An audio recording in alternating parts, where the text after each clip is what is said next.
All right.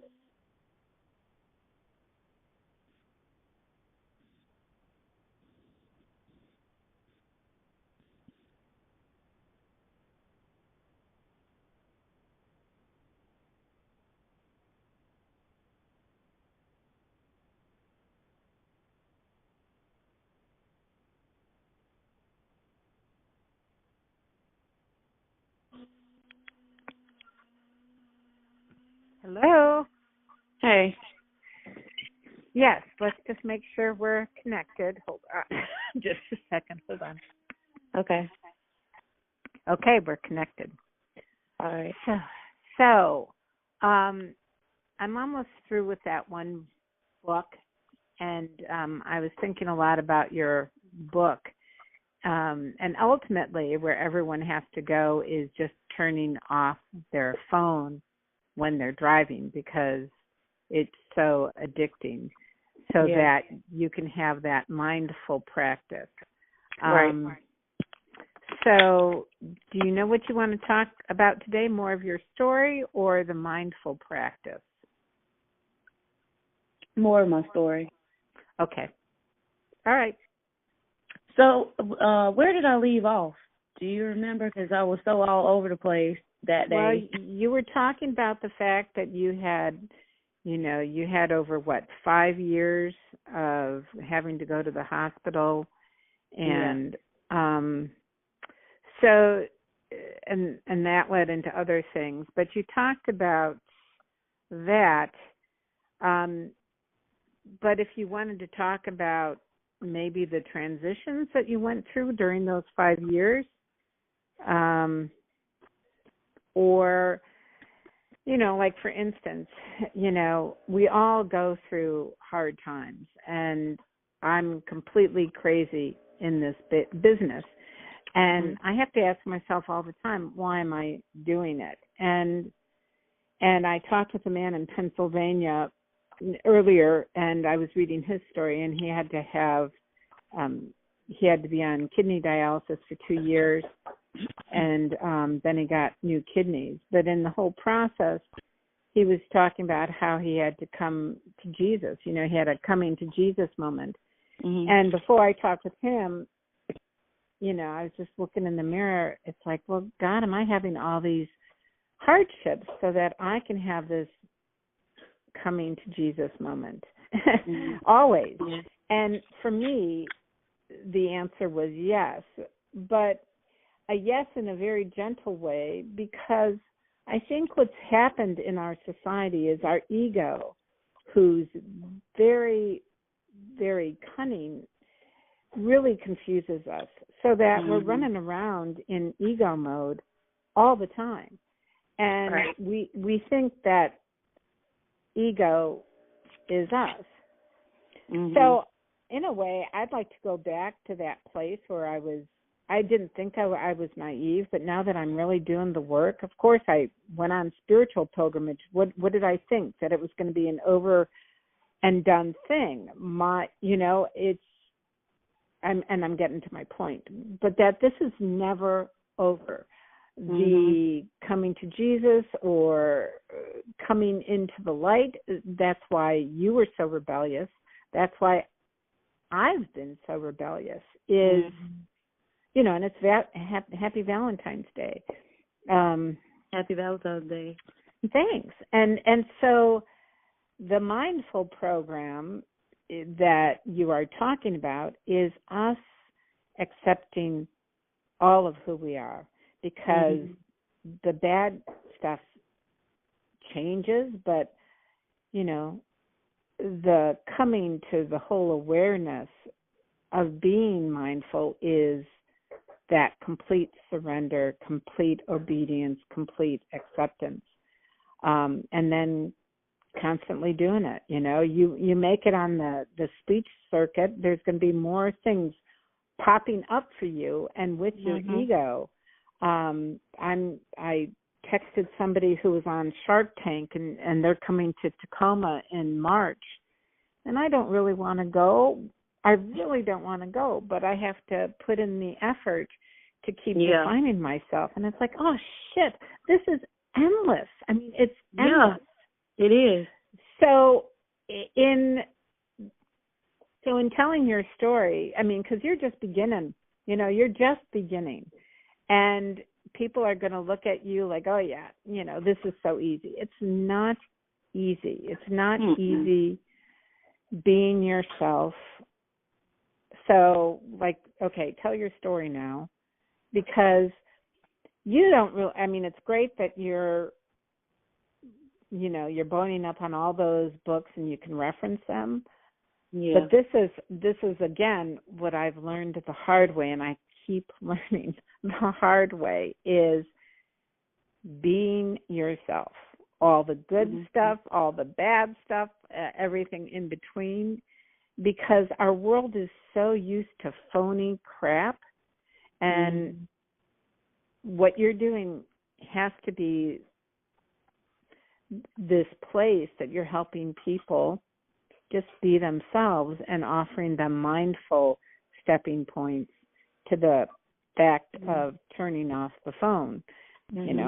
I have to go to school today and work, and I'm going to do it, because it's like out of, there's just too much going on. I have 30 things I need to be doing right now, and I'm not doing any of them. I'm here with you in complete attention, in complete mindfulness. And if we're talking about God's message, oh man, he has his work cut out for him, because nobody cares about God or Christ or anything. Right now they really don't. Everybody is so focused on themselves. Right. So, with all that going on, tell what you want to tell, what's gone on with you during those 5 years to get you to the mindful driving, so that then the next time we can talk about the texting or your mindful program. Yeah, okay. All right. For those 5 years of surgery, it started when I actually got into the hospital. That's when all the surgery started. But when I got released 6 weeks later, it was Thanksgiving Day that I got released, or the day before Thanksgiving. Yeah, it was the day before Thanksgiving, because my doctor wanted me to be at home with my family for Thanksgiving. So the day before Thanksgiving, I got released. My next appointment after getting released was, I think, maybe about 3 weeks after. They evaluated everything. They changed my bandages, and I started going through physical therapy, because I couldn't use my arm, and both my arms were like really messed up. My hands were messed up, so I couldn't use my hands and my arms, and I couldn't bend my right arm. I couldn't even bend it. It was stuck in position. Well, it was bent. I couldn't straighten it out, so it was stuck in how you fold your arm for your husband to take your arm. Right. That's how my arm was, like, every day. So I had to go through physical therapy and lift like little weights or whatever to get the muscles and the tendons to start to stretch out. And then I had laser surgeries. Every 6 weeks I had to go back and forth to Chapel Hill from Greensboro. But before then, I had the person I had a date with this guy. Right. I actually had to live with him the first couple of, maybe that month. I had to live there with him, because I had to keep going back and forth to physical therapy, and it didn't make sense for me to go back to Greensboro and have to drive an hour every week to Chapel Hill. So I actually ended up staying with the person that I was going to see on the date that I had. And that's a whole nother story in itself, because that was crazy. He was, him and his wife had got divorced. Well, they were separated, but they were trying to get back together. That's one of the reasons why that night the date had got canceled, because he was on a date with his wife. He changed our date so he could go out with his wife. They were in the midst of getting a divorce, though, so he shouldn't have never even tried to date me in the first place, because I didn't know any of this stuff was going on And then when I found out that it was, I was like, well, why didn't you tell me you were trying to get back with your wife? But anyway, I had to go live with him and suffer through that because I had fallen in love with him, but he was still chasing his wife. So I'm right. And are they married? Did they get back together? No, they didn't. He started dating somebody else and had another baby with some other person. But I'm chasing him, which that's part of the highway. I'm up and down the highway all the time going to Durham to go see him. So doing all this, my thing about that was when I found out that he was trying to get his wife back, I was still chasing him. So he was chasing her and I was chasing him. And then me being the person in the wrong, I should have stopped. That played into, I guess, if you want to say karma of my car accident. But then still I ended up having to live with him while he was chasing her, which pushed her even further away from him. And then after all was said and done, I left him alone too. So he lost both of us. But going through all the reconstructive surgery and the therapy and stuff, I really got to sit and think. It was like I sat in the hospital for 6 weeks and I thought about what I did, texting and driving and all the other stuff I told you I was doing. I got to sit in the hospital and think about that. But the whole 5 years after the accident, I still was thinking about all the things that led up to the accident, but I started thinking of ways to fix what I had done and how could I help other people, because I started the realization that it was more than just a simple picking up the phone texting. I had a problem with my phone was always in my hand or in my pocket or in my face or something. My phone was always there. And I was like, I can't start back driving and still be picking up my phone. And I was, because I was still driving. I thought I was brave. I got in my car. I started driving. I went and bought another car. I was driving. I was still picking up my phone. I was like, okay, so you're going to crash again, and this time you probably ain't going to live. Leave your phone alone. And it was like I couldn't. So I was like, no, this phone is not going to have control over me. This is a little phone, a little piece of metal with some crystals and a bunch of other stuff in it. It's not going to control what I do and how I do it, and I crashed. I could have died. I could have killed people. Yes, you could have. Just going through all the therapy I was going through, all the medications I was on, being at home, not being able to work, I got to sit and think and talk to myself and write and just piece all these things together to try to figure out how can I help other people.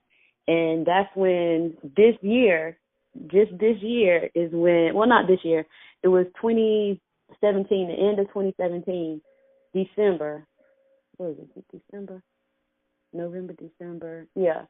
December, after we celebrated my mom's birthday, well, before we celebrated my mom's birthday, I turned my cell phone off. I said, the only way I'm going to not reach for this phone is if I turn it off and I train myself to not need this phone. Right. For anything. So I just turned it off. I gave up my phone. I put all my phones in the drawer, shut it, and it was like, okay, I'm not going to use this phone for anything.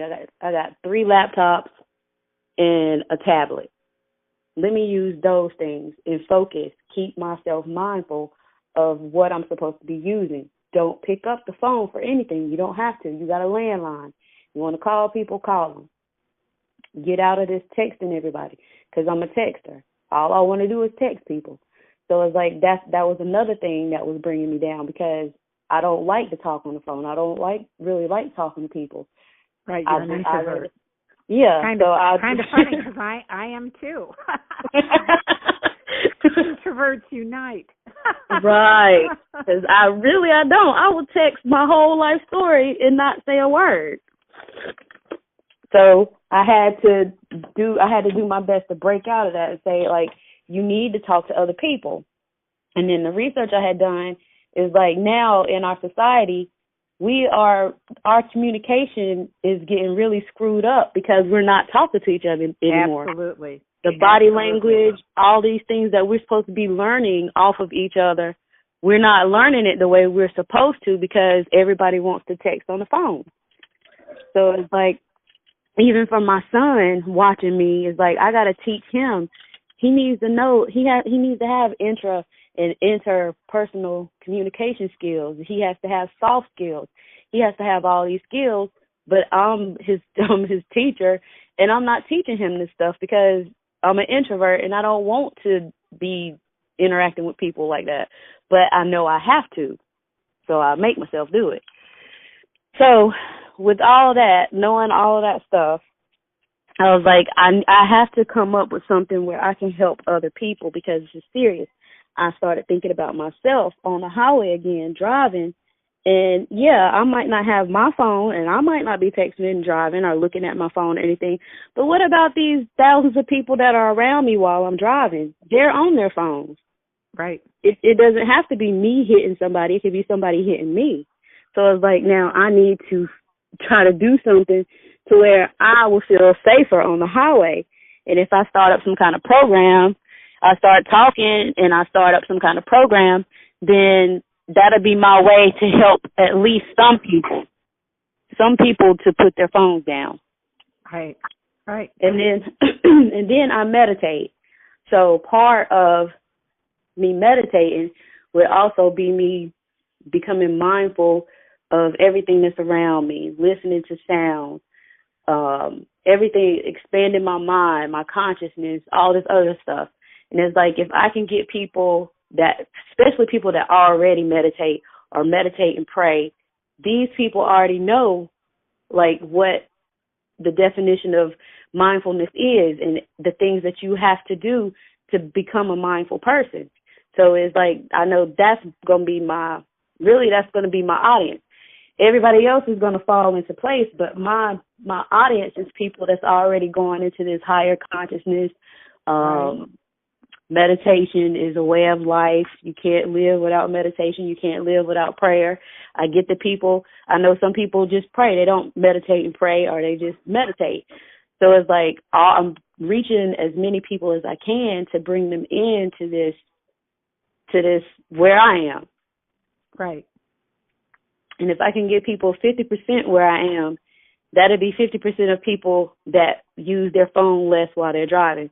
Turn it off. Even if they don't turn it off, they at least put it in the glove compartment where they can't just get it. Right.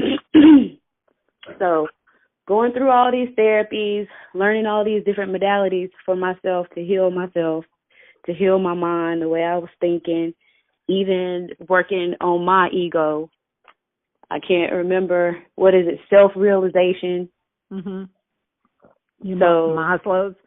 Maslow's you go through all these different steps and then I think you're constantly going through the steps again because we have to be safe, we have to be secure, money is a reality. Mm-hmm. And I think we get caught up when people say they've achieved something or there's a master or nirvana. Mm-hmm. And there are people like that on the planet, and they're amazing people. But the one thing I also realized when I was younger is if I wasn't in a monastery or in an ashram or in a place that took care of those basic needs, I was gonna, I chose this lifetime to be just a normal human being, and it sucks.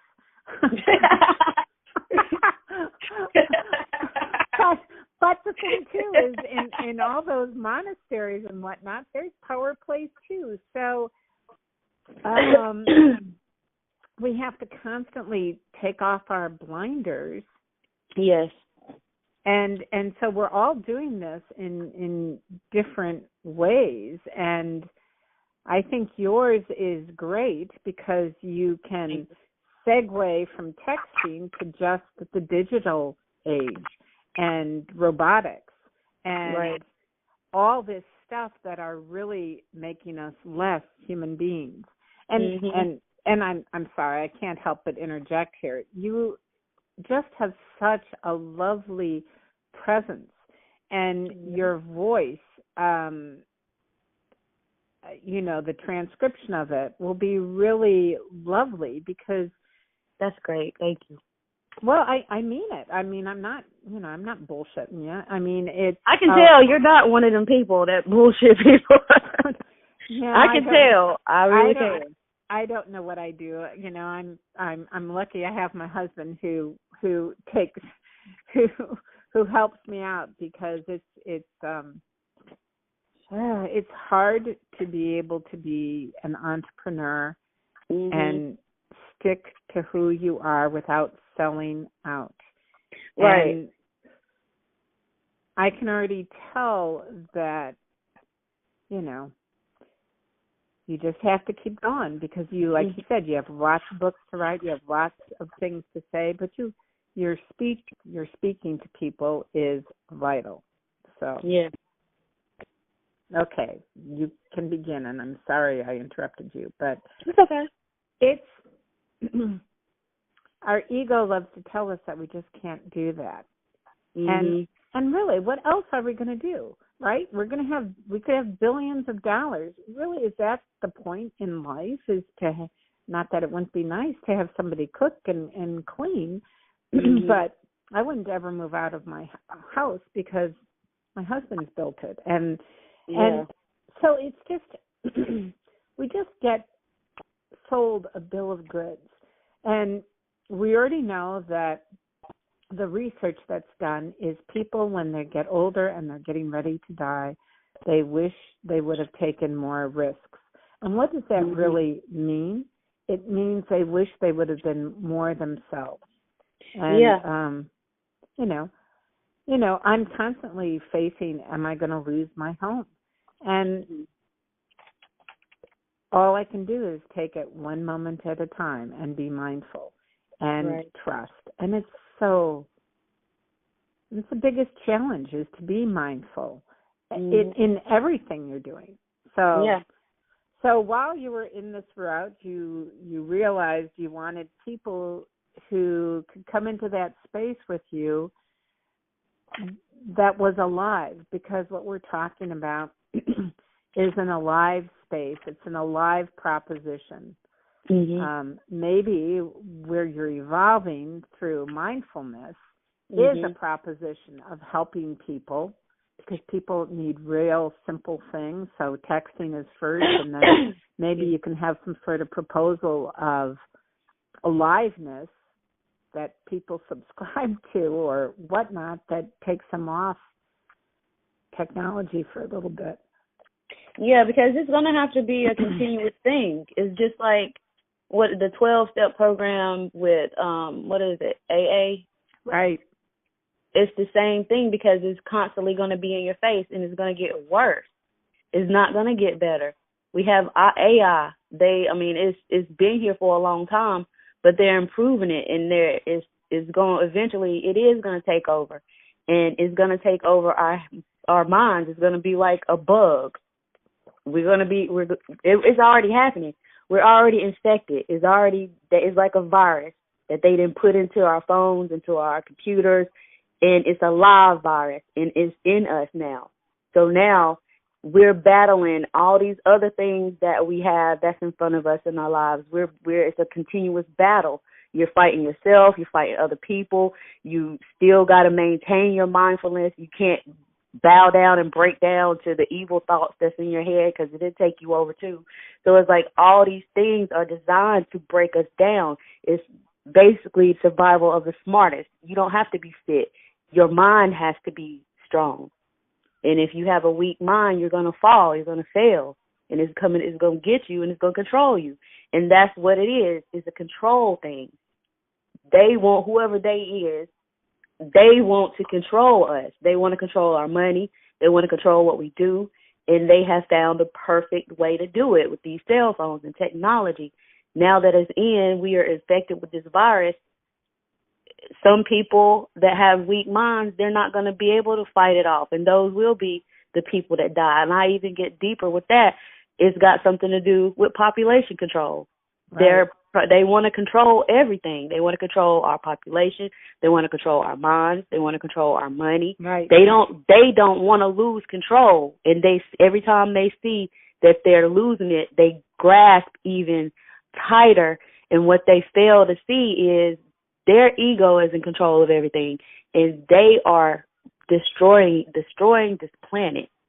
Right. Good. And it is like a simple little cell phone, but that little teeny tiny thing is huge. Well, and they can hear everything and they can listen to everything. I'm using my cell phone. So yeah, good books. Good books for later on. Mhm. So let's get back to, you have lots of books. Yes, I do. And if I survive, I can put them on my website too, link them to Amazon. Well, we're going to believe that you're going to survive, and so will I. Yes, we have to believe that, don't we?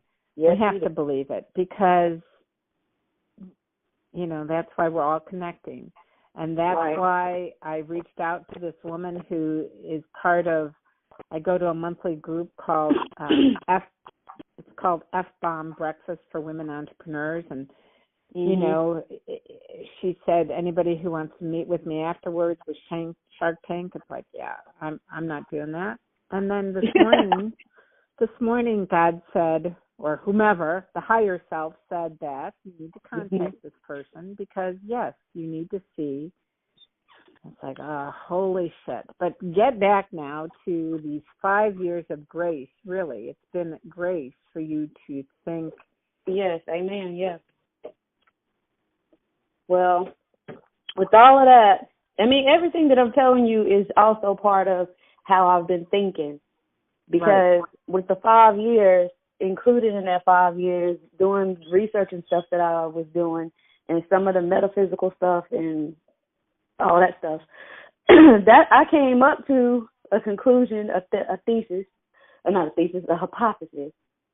I know some stuff that I shouldn't know, and I read some things about how the government does come after certain people that do things, and they set them up in a certain way to where they basically end up killing themselves some kind of way.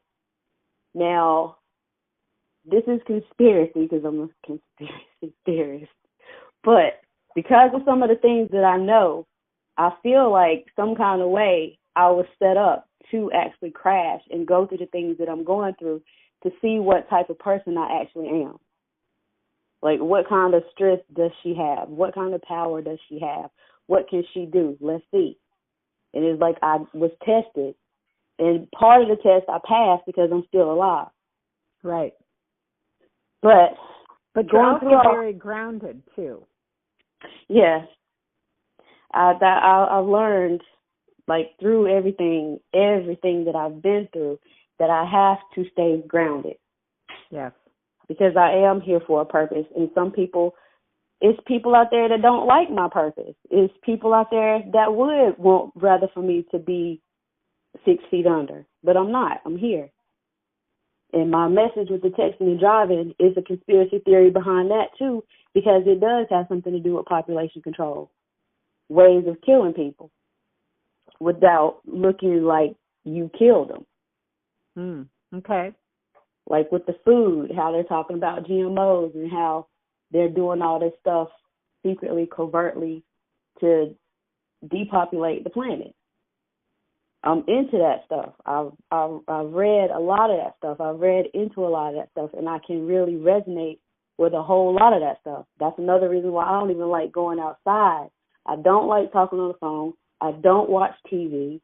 Right. And that's also part of my healing as well, because I didn't look at TV. I didn't let anything bring me down, because I know once you start bringing in sadness, once you start bringing in anger, and you keep holding on to it, it starts to mess with stuff inside your body.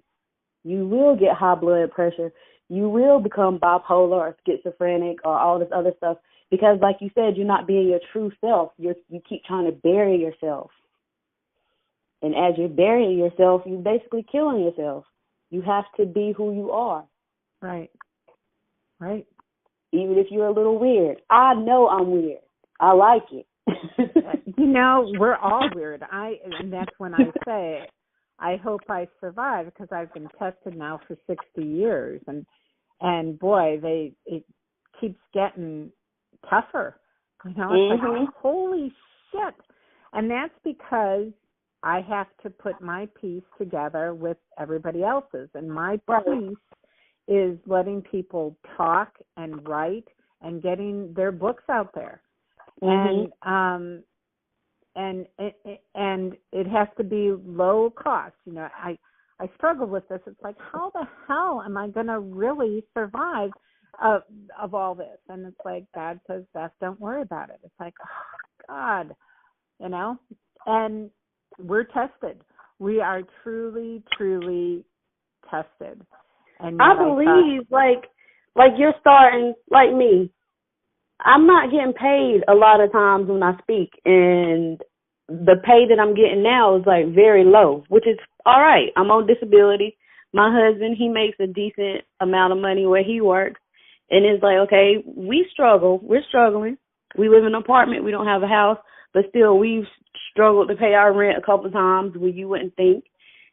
Food. We didn't struggle having to basically, okay, well, we got to save this and this until our check comes next week. So, okay, eat lightly. I'm right there with you. Only, you know, I've refinanced my home for the business, and now I have a humongous mortgage that if it weren't for my husband helping me, I couldn't do this. And so I go to my part to be a therapist in the schools. Oh my gosh, that's another story, because public schools, the kids are dead. And I don't mean that negatively. I mean, their eyes don't sparkle, they don't shine. You know, everybody's in a union. The teachers, it's all paper pushing. I'm a paper pusher, and the kids' development is off. And and that's the way they want it. Back to what I was talking about. That's exactly what they want. And it you know, it pains me to go to the schools, but that's also part of my process. It's like, yep, Beth, I got to figure out talking to the people, writing the stories, doing my part for the money. Yeah. So I hear you. It's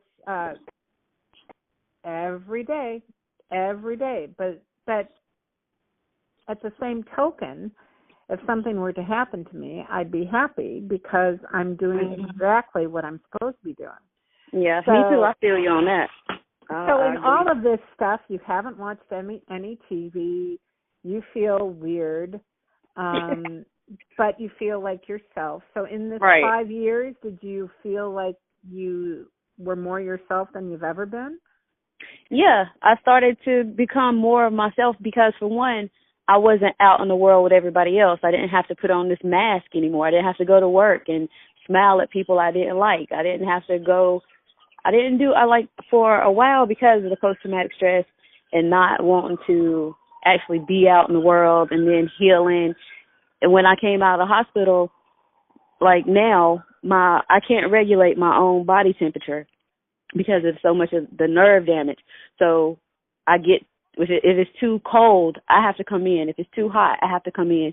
When I come outside, I have to wear sunscreen. I can't be out in the sun without sunscreen.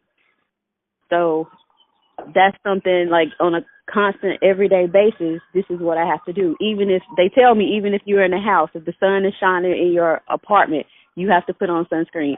Even if it's cloudy outside, you still have to put on sunscreen because the sun is shining behind the clouds.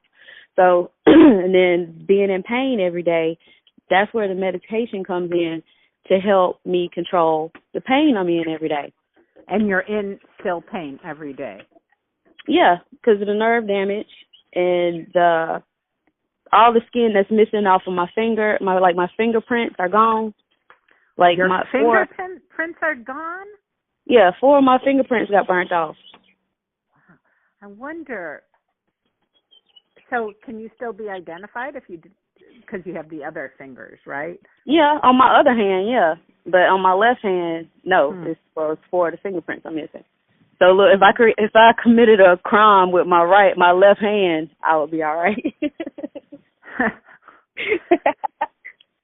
Well, that would really bring you down, and it wouldn't be an advocate for your mindfulness program. No, it wouldn't. That's a joke, but no, I wouldn't. I would not ever take anything from nobody without paying for it. But yeah, and then too, like in those 5 years, let me backtrack a little bit. Yeah. I had to give up. I had to give up everything that I had. I lost. I didn't just give up. I lost. I had to give up my apartment. I couldn't renew my lease. My credit got destroyed. My car, I owed the money on the car because I didn't have car insurance. I had to move back in with my mom, which separated my kids. I had my son with me, my youngest son with me, living with my mom. My daughter, she had to go stay with one of my cousins, and my son ended up having to bum around with his girlfriend. She lived in a dorm, so that whole time he's living on campus, doing his best to live on campus with his girlfriend. So it was just a whole big transition. It wasn't just me, it was also my family. Everybody having to pitch in. How old were your kids at the time when your accident first happened? My youngest son was 8. My daughter was 16. And my oldest son, he was 18. Okay. So going through all that, having to live with my mom, then having to go through the insurance thing also, it was just a whole bunch of stuff going through the bankruptcy, insurance, my insurance. Like it was I think it started off with the Cobra. It started off with like $500 and something, almost $600 a month. So that's why I had to move in with my mom, because I couldn't pay my rent. Right. And pay that insurance also. So I had to make a choice. And then my daughter graduated in that time. I had to work with her because she sent the text. So for a while she felt guilty about it. So I had to constantly reassure her that it wasn't her fault. It was my choice to do it. She's just a child. I was the mom. So it's just, and then my son, him with school, he has ADHD. So it affected him in a negative way. And so it was just the choice that I made.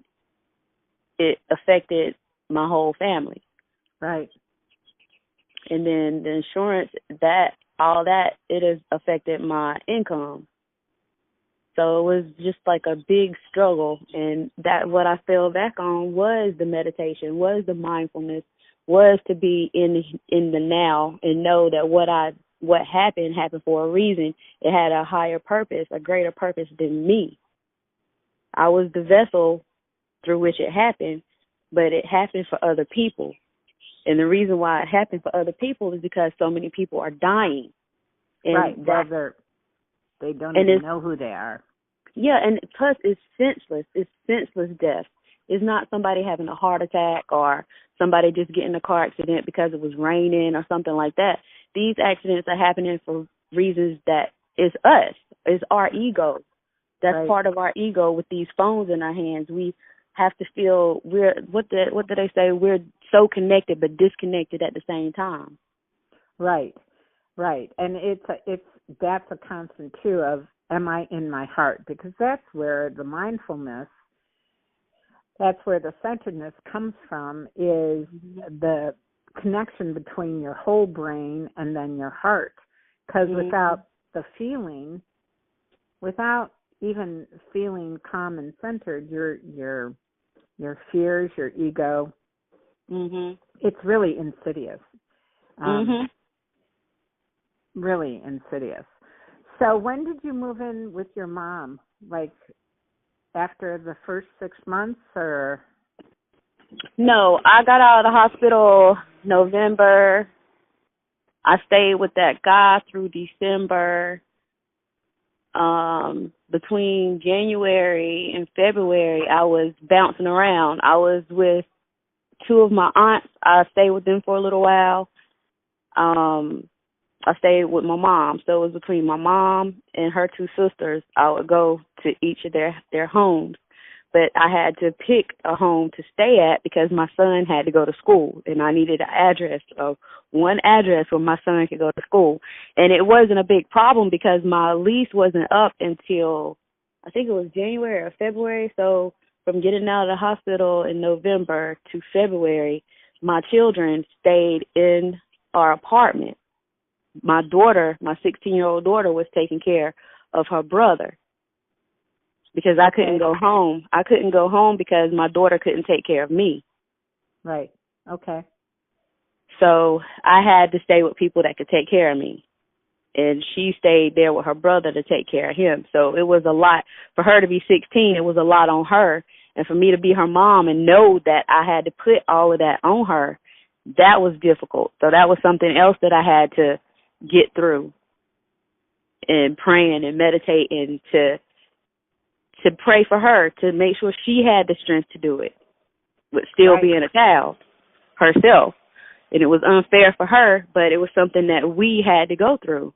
It's lessons. It's lessons behind everything that happened. To this day, when I told you me and her got in the argument and the way she feels, yeah, I understand. I do understand how she feels because I put a lot on her shoulders. So those 5 years, being with my mom, I didn't want to be with my mom because me and my mom have problems. Right. And it was certain things how my mom would talk to me that would actually put me in a depression. And I had to get a therapist. And talking to my therapist, almost every time I talked to her, she was like, do you have anywhere else you can live? Because you need to get away from your mom. I was like, I don't know. Let me find out. So eventually I ended up dating somebody else. And when I started dating this guy, me and him decided to get an apartment together. We got an apartment together, the same thing. He had his children's mother. They had broke up. She wanted him back. He didn't want her back. But he went back to her because they had 3 kids and he had to pay child support and he didn't want to pay child support. And this was his reason. He didn't want to pay child support, so he went back to her. And when he went back to her, I had to go back to my mom. So and I had how many months were you there with him? A year. So that was like the second year of being out of the hospital when I moved in with him. We moved in together so I could move out the house with my mom. I didn't care what was going on with him and his children's mother because I had to get away from my mother. Right. You had survival need, and that was primal. And yeah. So then you moved back in with your mom, and then did you live with her? How long did you live with her? I lived with her for maybe another year, maybe a little bit over a year. Then I started dating my husband again. I didn't find any new people. I didn't go looking for no other new men. I went back to my husband, my now husband. I had dated him that year of the accident. Me and him met each other, and we were dating. Well, not boyfriend and girlfriend, but we were seeing each other. And he wanted more than what I was willing to give him. I wasn't ready to settle down. He was. So I was like, this is not going to work. I broke his heart on top of that. And we just stopped talking to each other. But after, there's a whole bunch in between of the stuff that I'm not telling you right now because I'm like, I don't know how to put it in the book. But all of it was, that's what I was telling you, like karma, everything that happened with me crashing and hitting that wall, all of it's connected to the actions everything that I was doing. So I could actually, I have a timeline from the time I was born until now, why everything happens to me the way it's happening. Right. But with him, I started, I got in touch with him while I was in the hospital. I sent him a message. I think it was on Facebook. My daughter did because I couldn't type or nothing. My daughter sent a message to him. And it took maybe 6 months for him to get that message because my husband, even now, he does not really mess with Facebook. He has it, but he's not really on it. So my daughter sent this message. It took 6 months for him to get the message. He got the message. He got in touch with me. I talked to him. I told him what happened. He was devastated. He wanted to be in my life again, but as a friend. So he was. But then when I started dating the dude that I moved in with to leave my mom, he had called me one day, and the dude was like, who is this? Who is that? I told him who it was. Don't talk to him again. So I was like, okay, well, I can't talk to him. So stopped talking to him. But when me and the dude broke up and I moved back in with my mom, I started talking to my husband again. And what's your husband's name? Pierre. Pierre, okay. So I started talking to Pierre again. And when I started talking to him again, he started letting me know all these feelings, how he felt the whole time we were apart, how he wanted to marry me, but I wasn't ready, and all this other stuff. So we talked. And he told me, he was like, I'm going to marry you. I said, oh, you are? He was like, yeah, we're going to get married. I said, okay. Thank you for letting me know that. So when he told me that, that put me in a mindset that I had never been in before. I was like, okay, is this part of what's supposed to happen to me? I did all this crazy stuff, a whole bunch of crazy stuff that happened to me, but now is this the part where I have my happily ever after for real? The answer was yes. So I told him. You have to work up the happily ever after too. yeah, for real. That's hard work. But after that, going through all that, living with everybody I had to live through, going through the therapies and stuff, up until we got married. The night that we got married, well, I had moved in with him too. We had moved in. He was living with his mom because his mom had got laid off from her job, and she ended up losing her home, so she had to move in with her son, with Pierre. And dating him, it was one thing that I could not do. I couldn't spend the night over there because his mom was there, and I respected him for that, because I was like, most men wouldn't care if their mom is home or not, but he does. His mom is high. He holds her up high, probably higher than me, which is cool. I don't have a problem with that because he has a good mom, and she raised an awesome son. So going through all that, we got married. The night that we got married, the day that we got married, I had just had surgery 4 weeks before that, so I still had staples and stitches, and okay. I was on medication. The night before we got married, I overdosed on my medication because I was so excited and I was getting ready to go out, and I had already took one of them opioid pills, but I forgot I had took it, and I took a second one, and I got sick. Like, I really got sick, and I was scared. I was like, I'm going to die. They took too many pills. I started throwing up. I was shaking. It was crazy, so I couldn't even go to my bachelorette party. Oh, so, I'm sorry. Yeah. No, but it was okay. I woke up and I was fine that morning.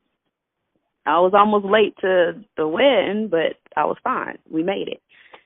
So just those 5 years of sitting, learning how to heal myself, I slowly took myself off of the medication that they had put me on, and I started medicating myself.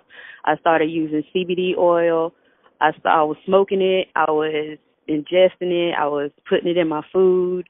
I started using turmeric and all just different herbs and stuff to actually, everything that I knew that I could get from the earth that was natural, organic, that's what I started giving myself. I started burning different kinds of candles, using different kinds of crystals, just a whole bunch of other stuff away from pharmaceuticals, like as far away from pharmaceuticals as I could get.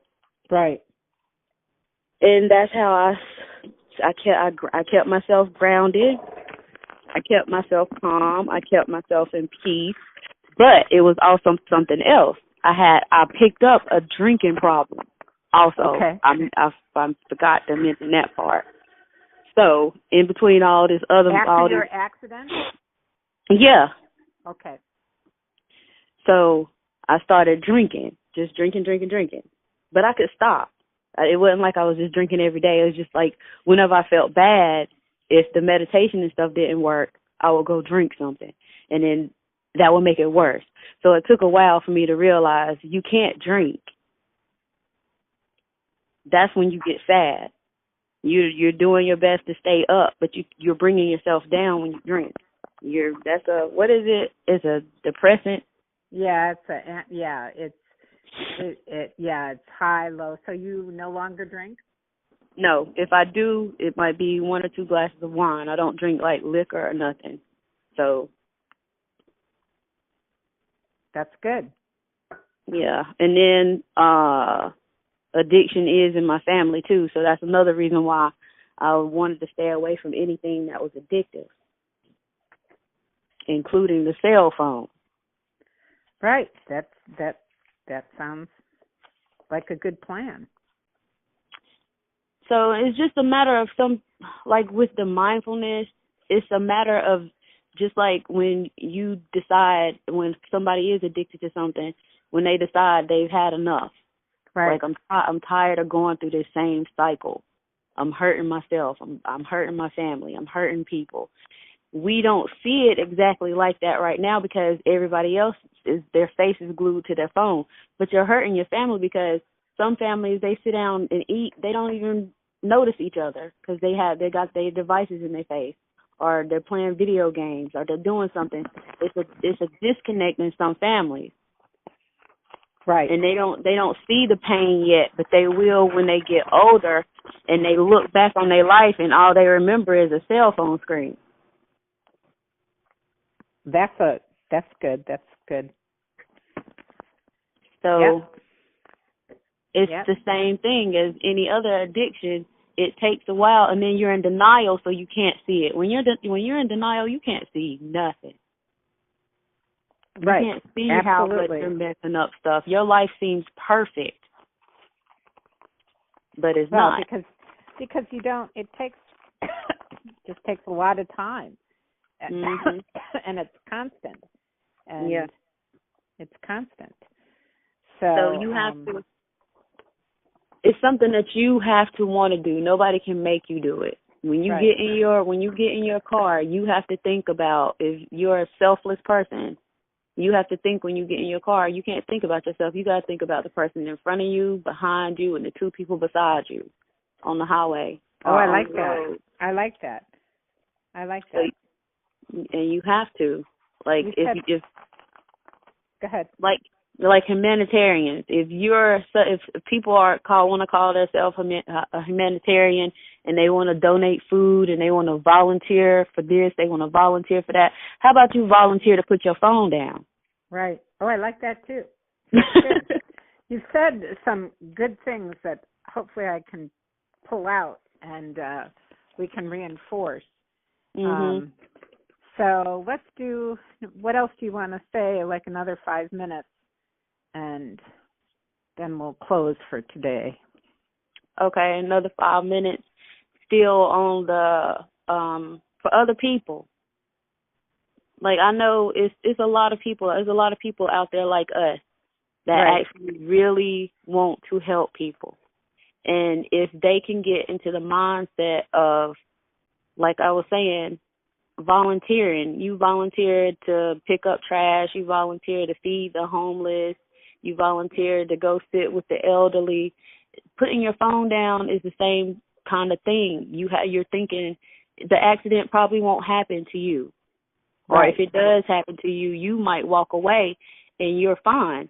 But you killed somebody, or you put somebody in the hospital, and now they got where they're trying to figure out how to put you in jail for hurting these people. And then I had just read something the other day about an accident that happened a couple of years ago in New Jersey. And it was a teenager driving, and he hit a couple on a motorcycle, and the couple lost their legs. They sued the teenager that was driving, sued his insurance company, but they also tried to sue his girlfriend that he was texting at the time because she knew he was driving. So basically, they're going to start trying to prosecute the person that's texting also if they know that you're driving. So if you know somebody is driving and you're constantly texting them or calling their phone, eventually, with this law trying to be passed, and this is coming from judges in New Jersey, and I think Massachusetts or Minnesota, I think it's Minnesota, New Jersey and Minnesota, they're trying to make it to where the texter and the textee both get in trouble. So if you're going to be thinking about texting and driving, think about the person that's texting you. They can get in trouble too. It's gonna come a time. It's not now, but it's gonna come a time because they're already talking about it. And once it's out in the air and it's being talked about, people gonna start doing something about it. So all this stuff, you should have a file because you want to be able to bring up these instances. But, I was reading one of my Feldenkrais books over the weekend because I was getting rid of books because you have to be so careful with what's around you because it's, overload. And so my takeaway, I mean, I'm a Feldenkrais practitioner, but again, it's a fine line between your brain being overloaded and being able to pull out what is simple and what is necessary. And that's what you're trying to do with texting as well. Yeah. So like with Feldenkrais, what I really got. What is that anyway? What is that?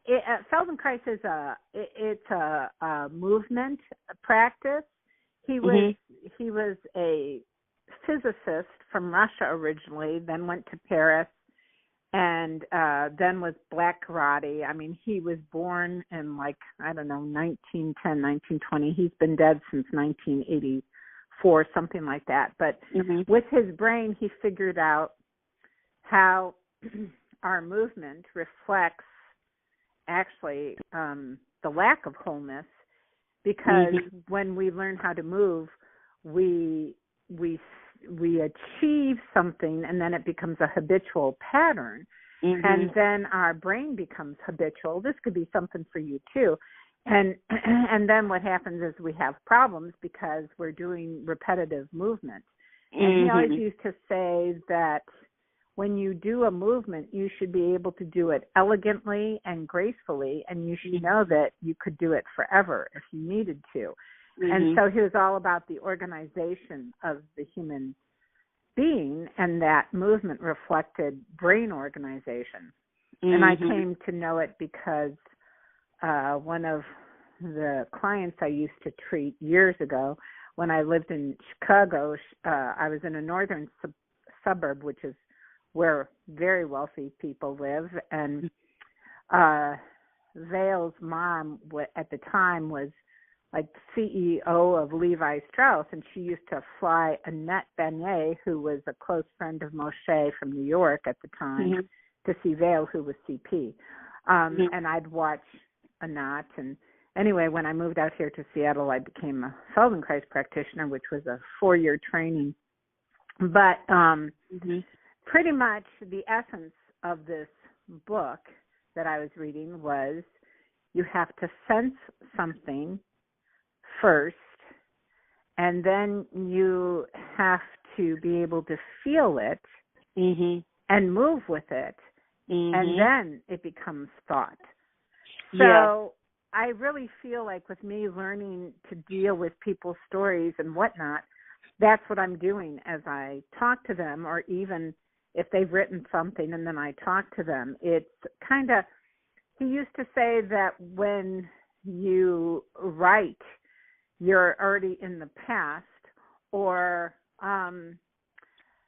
really what we're all looking for is fluidity. So whether we're talking about mindfulness or we're talking about gathering stories, it's about the fluidity. And you can't have that without sensing and feeling and moving, whether it's moving your mouth or your eyes or whatnot, and then thought, which I thought is very interesting. Yeah. And it is, because I don't know, I didn't know anything about it, but I can resonate with it. Right. And then that's been, what happens is all these people come into existence, and then it becomes a theory, a program, then you have to be certified in it, and then it dies. The minute, and that certification can be real, but usually what happens is it's co-opted, and then, it dies. I mean, Feldenkrais should have taken over beyond yoga. And look, nobody knows Feldenkrais, but everybody knows different types of yoga. So it all comes out to marketing, and being able to sense the flexibility in what people, you know. Yeah, and that's something I forgot. I forgot to mention that I do yoga too. Good. So that is part of it too. That's part of my healing. Well, it's all part of everything. I mean, that's why I was a therapist first, because I loved, you know, alternative healing, and you know, I did everything. You know, aromatherapy. I did Reiki. I did body talk. I did, you know, myofascial releasing and cranial sacral work. Okay. But I mean, I've done all that sort of stuff, and in the end, what I also realize is it's our power to be in the present and our stories. So it's not outside of ourselves, it's inside of ourselves. All of this is inside of ourselves. But we don't quite believe it, and then we have to spend all this time and energy just, you know, trying to figure out that's where I am. Get through our blocks and our boundaries. Yeah, that's where I am now. I'm working through a lot of blocks. I know I have a lot of blocks. It's like I can look at them in their face and see them and like, why are you here? Leave me alone, because you're not real. Right. Well, I'm there too. I mean, it's because you're peeling off the layers, you know. Yeah. And I think once we peel off all the layers, we just dissolve into essence and energy. So we have a lot of layers. Yeah. And we have to make fun of ourselves, because it's kind of like one step forward, 5 steps back. That you uncover something and then you go backwards. Everything you're talking about, I just went through this last night. Oh, good. Well, it's a constant, right? It's a constant. It is. And then you look at time, you know, and you know, I'm still in my robe and I have to feed the animals and I have to drive down south, and for me, I have to trust that I'm just supposed to be dealing with all this time and space stuff as well. And you know, I'm always a people pleaser, and that's shifted, and it's always been uncomfortable. That the worst that can happen is they fire you, but you're on contract and they need a therapist, so chances are, Beth, they're not going to fire you. I would never work through that in my mind to know that I was given this opportunity to at least earn some money and also be of need to other people. So noticing the fact that I'm thinking through things more logically instead of, oh my God, I have to please everybody. Because I had post-traumatic stress too from the family I grew up, that all that mattered was that people liked me. Well, you know, when I started this process over, 8 years in March, what I realized was, nobody cares. And that basic assumption, nobody cares about me. I have to care about me first. Right. All these things we go through. And at any point in time, we can stop. I mean, I don't, you know, and my story revolves around the fact that not only do I survive, but I thrive. And even when it looks scary, like even my life right now is scary, I can thrive. I can thrive. And then when I hear your story, or when I talked with Gary in Pennsylvania today, and I talked to Brian yesterday in Maine, it's like, oh my God, how cool is that I'm really connecting with people who are just fabulous. So, yes, let's get this book done of yours so it's out there, and yes. You can move forward. Do you want to say anything else before we wrap this up? I'm glad I met you. Oh, I'm glad I met you too. Now, do I say Tasha or Tasha? Tasha. Tasha. That's what I think. But it's like today with Gary. His name is spelled like Boyland, but I said, do I say Boylan and he said no, Boyland. It's like okay, Boyland. But let me just think of Sasha and Tasha. Think of what? Sasha, the name Sasha. Oh, okay. Okay. But you see, I come from Chicago, so it's like Sasha. Like Sasha, it's like the Chicago twin. But I will try to put that in my brain too. And let me see how long I really want to get what you said in a written form so we can go over it and then do your mindful program. So let's see how far I can get. And I'll text you on Saturday to see if maybe we can talk this Sunday. Okay. That's cool. Okay, so I'll just see. Okay. We'll see how my energy is. And that's another thing. It's not just the people, but these books. They need so much space to breathe. It's very interesting. Like Rosemary, she's 87, has dealt with cancer 3 times in Iowa, and I don't know. We spent hours trying to get her book done by Christmas Eve, but it didn't. So instead, I made postcards for her family because she's giving her book to like 40 of her family, and okay, that's cool. And then I sent her the proof, and that was the week after Christmas. And she still hasn't finished proofing it. And I've been talking to her, and I hadn't talked to her for like 2.5 weeks, and I called her yesterday, and her sister, who is turning 90 in April, died. And there's just a reason for these books. It's their energy too, because of course it's not just your books I'm writing for you. I'm taking all of these books, and I can change the names and let go of the last names and take out the pictures. But these are energy books that are going to help people as well. So, we just have to keep moving forward and ground ourselves. So, yes, it's been an honor to talk with you, Tasha. Thank you. It's really great. So let me give you a text on Saturday to see where I'm at. Okay. And when's your first talk? It's February 27th?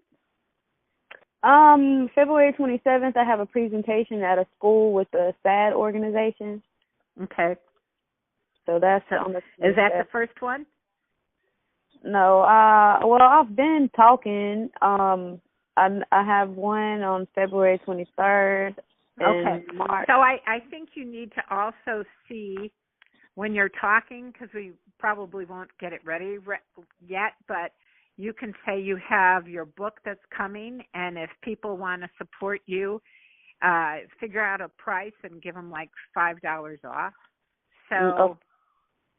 So I would almost say put your book at $25 and say if you order now to help me out, it's just $20, something like that. Okay. All right.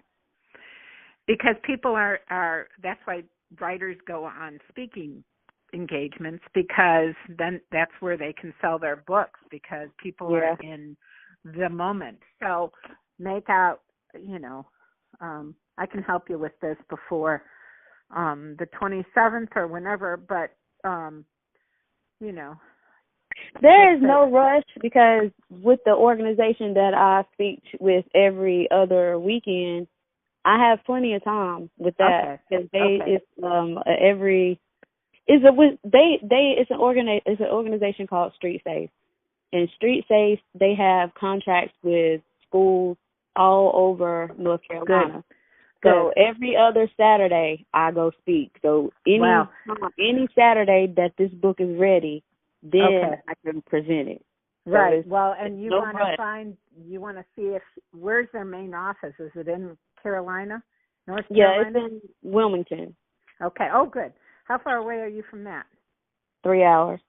Okay. So you want to make sure that you can have, a meeting with them. See if you can go down there when your book is ready. And Okay. you can talk about sponsoring. You can see how they're going to help you. Right. Blah, blah, blah, blah, blah. Okay. And I mean, I have a cool relationship. I have a cool working relationship with the owner. Oh, good. There you go. So, I mean, I won't talk directly to him about that because he has his people Right. below him that I talk to every day. I only talk to him like once every 6 months. But the other people, I can send them messages at any time. I have their cell phone numbers, I have their email addresses, I have their work numbers. So Good. I can get in touch with these people at any time I need to about anything. So Cool. Well, that's good that you have that. So that's good. So you have a great day, and I'll text you on Saturday. okay, you too. Enjoy your day. Okay. Bye-bye. All right, bye-bye.